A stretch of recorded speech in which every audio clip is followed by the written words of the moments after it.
Okay, for this question, they want perimeter and area. Well, perimeter, let's start with A. Perimeter is the sum of all the sides. So I have 14.3 plus 12 plus 14, right?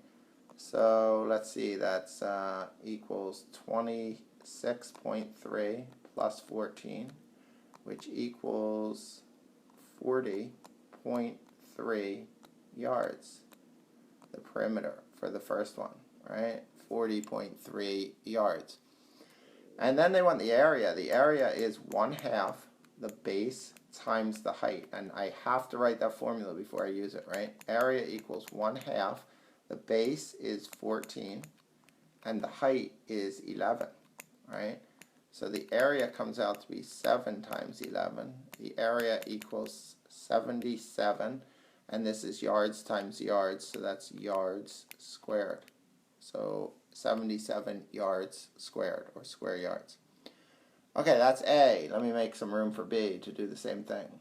So B, the perimeter, is 20 feet plus 15 feet plus 25 feet.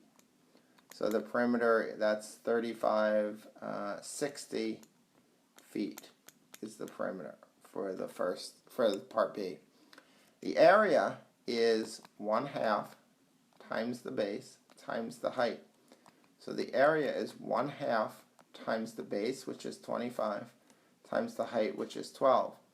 So the area comes out, that's right. So I'm going to take the 125, and again, use your properties. Multiplication, I can do in any order. So I'm going to take the 1/2 times the 12 first, right? Because then I won't get any fractions.